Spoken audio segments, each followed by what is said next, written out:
for the kids who are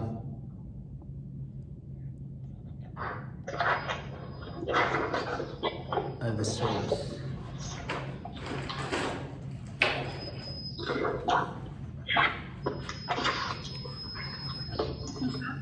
So here we go. I've got microphone feedback. So let's think about this. I want you to draw this for me.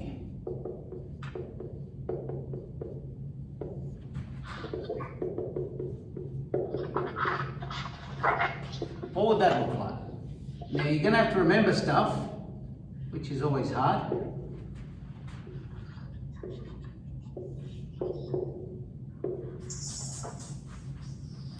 Where it goes, what it does, all of that sort of thing. So we're gonna do those bits. See, because when I looked at this, initially I went, I've got no idea. So when you have no idea, you start going for the pieces. What do the pieces look like? And what happens when I put the pieces together? Inverse sine of x has a domain between 1 and -1. So does inverse cos of x, you know that.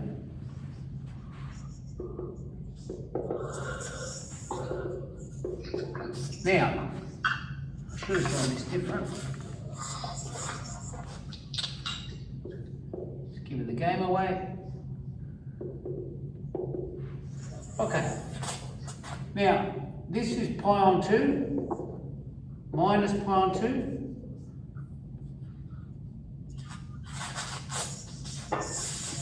Roughly? You remember that? Whereas this one here... Sorry? Huh? Sorry? I think someone just said yes. Oh, okay, alright, so my mistake. Pi on 2, pi, and this one looks like this.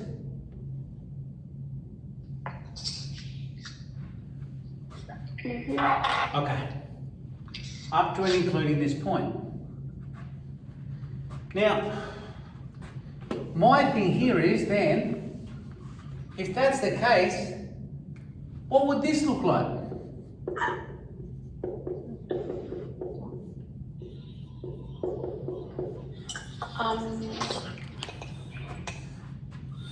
I don't know. And this is where we've got to be careful, because you see, it's easy to say I don't know. And the reality is I don't really know either. But Can I say instead of x? Sorry? No. No, that's not going to work. Okay, so what I am going to do though is hopefully let's do this over here. How can you see this bit of the board? Mm-hmm. Okay, good. So let's think about this.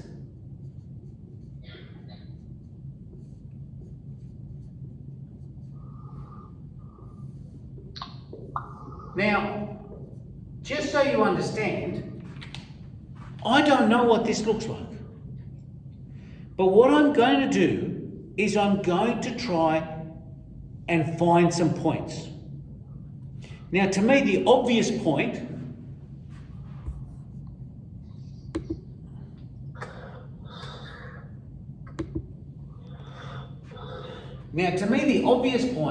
that I would want to graph is 0. What happens when x is 0 here? Now, 0. Zoe, you've just come in. Someone actually posted this as a question. Can we draw it? Can we find the domain and range? So, what would the what would the y value be here for x equals 0? 0. 0. Has to be 0 because this is 0 here. Mm-hmm. So it would be 0 divided by pi on 2. Can you see how we use the individual values from here? So there you go, 0. Now, if you didn't know anything at all, at least you've plotted a point on the line. Okay, so I've got a question for you. What happens at -1? At 1. Don't just call out. Guys, You know the value. This is going to be minus pi on 2, right? Yeah. And this is going to be Pi. pi. So it's going to be, at x equals 1, it's going to be minus pi on 2 over pi. What's that going to give you? Minus half. Minus a half. There you go, there's another point.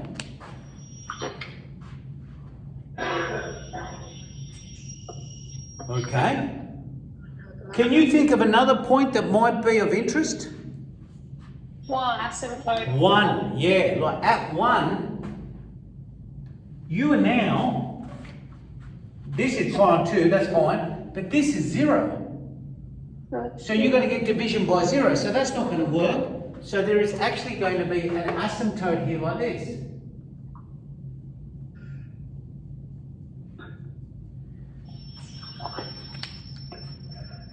Okay, all right, so let's think about what happens.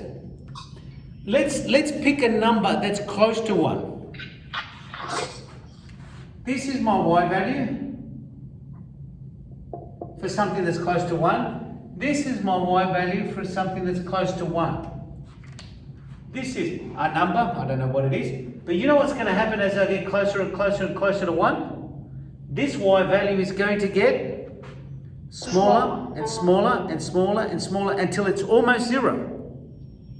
So, means it gets big. that's right. So what happens when I take a number and I divide it by an absolutely tiny number? Big. It's a massive number. So now I can go, oh, that might look something like that. Now there was only one x-intercept, it went to here, right? I'm thinking this is a good guess. That point you have on the y-axis. Yeah, what's that say? Minus a half. And that's the value I get when I sub in x equals minus 1. Because when x equals minus 1, inverse sine of x is minus a half, minus pi on 2. And when x equals 1, inverse cos of x is pi. Yeah, I think I get it. Yeah. Okay. We good? Yeah. But wait, there's more. Oh, there's someone wanting to come in.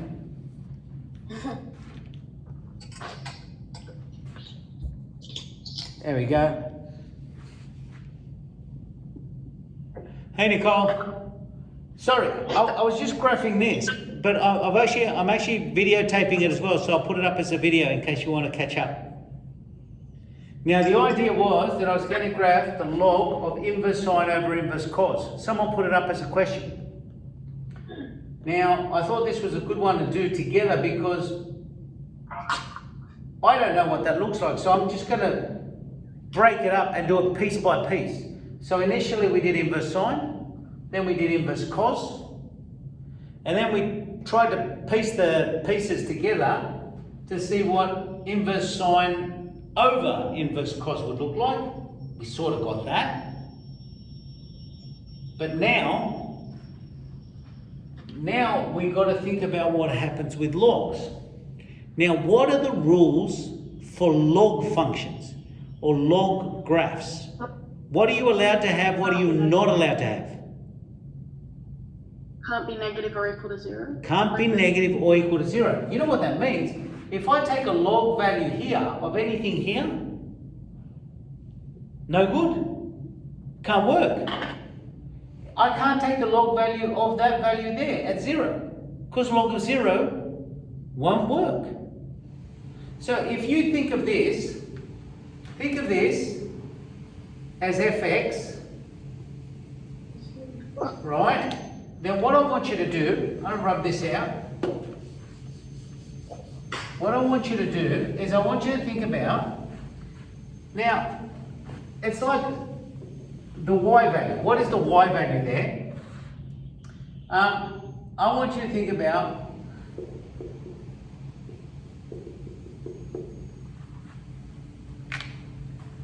So if you took the y value from here and put it in there in a log, what would happen? And what would happen is you would go, yep, that's not allowed, that's not allowed, that's not allowed, that's not allowed. So now what I'm looking at is only this section here.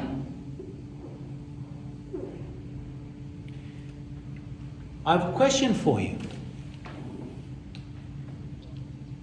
What does a log curve normally look like?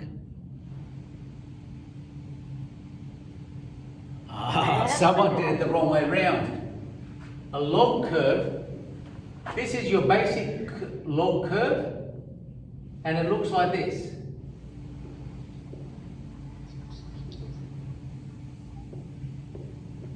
Do you remember? Okay. So, when x is equal to 1, log of 1 is 0. Yeah? So, if this looks like this, so this is my logic here. When is this going to equal to 1? Because if this equal to 1, I would have log of 1. And log of 1, I know, would be 0. So that would give me my x-intercept.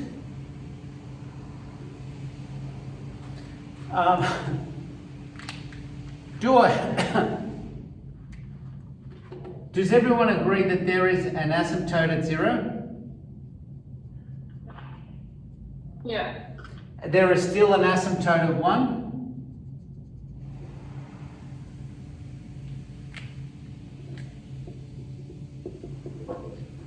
Okay, good. But see, I want to know where the x-intercept is. So I have to know where that is true.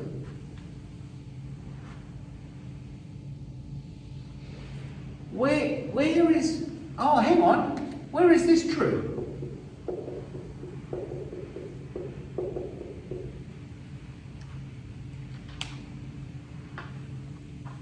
Oh.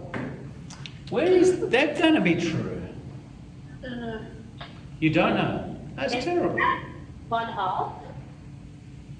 Are you guessing? Well, from my graph, it looks like it's at 1/2. Oh, it's close. But I'll tell you what I'm going to do here. Up to grades. Now, okay, need a piece of wood. Can you guys see where my hand is? Yeah. Okay, great. If I have this, because I'm going from 0 to 1, okay? If I have that,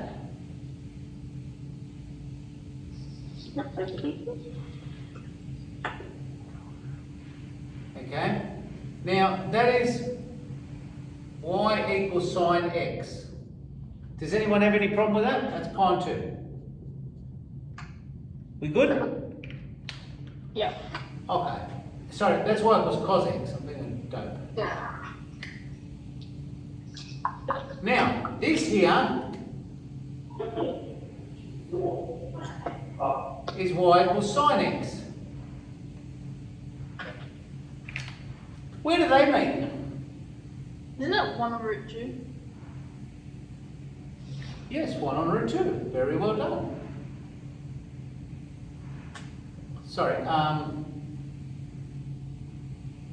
what am I doing? Let me rephrase this. We're doing sine and cos. That's pi. Pi on 2. That's right. Now, what angle is this? Where does sine x equals cos x? Pi on 4. Pi on 4. 40. And if it's pi on 4, what's the y value? 1/√2. 1 on root 2, that's right. So here we go. Why aren't we doing inverse? I'm going to show you. Now, we could do the inverse, that'd be fine. Or we could just inverse both of these together. Couldn't we? Think about what happens. This is cos, this is sine. How do I find the inverse of anything?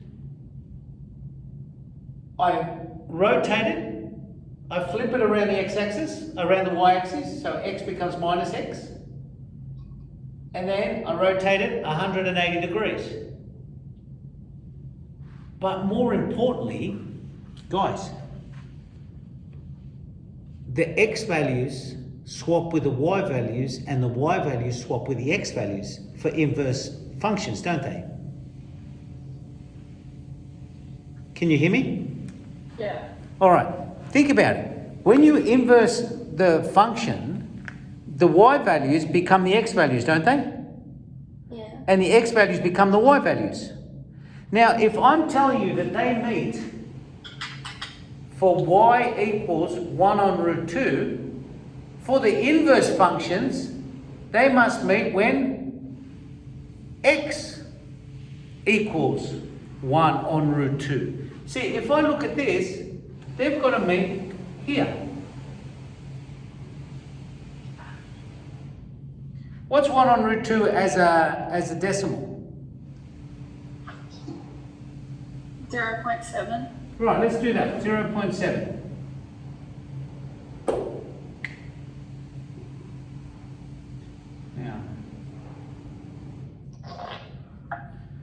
Now, if I tell you that x is equal to 1 on root 2, then all of this equals to 1.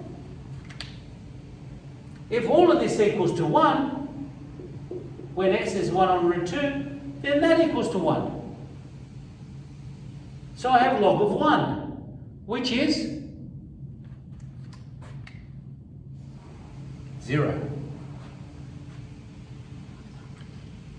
That's how I find my x-intercept. See, traditionally, I would make y equals to 0, right? Now, the only way y equals to 0 is if, because it's a log, is this is log of 1. So this has got to be 1. So what value does x have to be so that this is 1? Oh, actually 1 on root 2. If x is 1 on root 2, this becomes log of 1. Log of 1 is 0. When x is 1 on root 2, y is equal to 0. Okay. Now, so think about what happens here. Right? So, what happens if I take a tiny, tiny, tiny number? Let's say like log of 0.05. Negative. It's going to be negative, and it's also going to be big or small? Big. Yeah. Look at my log question. Look at my basic log curve. What happens? 0. It's negative and it's big. So that might be down here somewhere. Yeah? What happens if I take log of a massive number? Well, it's not as massive, but it is still very big. Like if you take log of a million, it's not going to be a million, but it's still going to be a big number. If you take log of a gazillion, it's not going to be a gazillion, but it's still going to be a massive number. So this one is over here. Any idea what this is going to look like?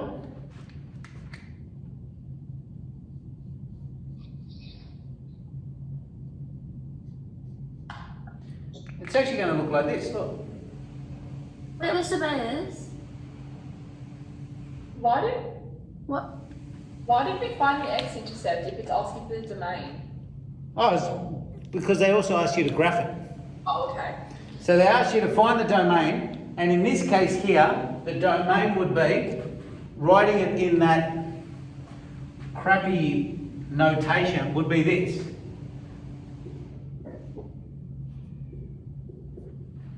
Yeah? That would be the domain. So you're not allowed to include 0, not allowed to include 1. And this would be the graph. Yeah. But more importantly than the actual graph itself, because you're probably never going to see something like this again. So many students, what they would do is they would look at that and instantly panic and go, I've got no idea.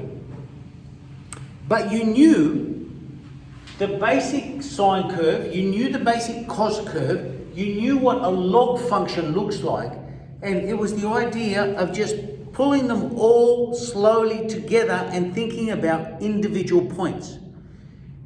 If you get a graph that you know the shape of, if someone says graph, y is equal to bracket x plus 3 squared, you don't have to think about individual points because you can use transformations. Great. But when you get stuff like this, you don't know what the basic shape is going to be. So you've got to build it piece by piece. Right? And they're the harder type questions for graphing. Okay? And how do we know it's an asymptote at 0? Because I cannot take, see whatever this value is here, right? When x is equal to 0, this would be 0. Do you agree? Zoe? When x is equal to 0, y would be 0. Is that true? So all of this would go to 0. So that means I would have log of 0. Now log of 0 is an asymptote. So I'm not allowed to have that, so that's why I have an asymptote at 0 and 1.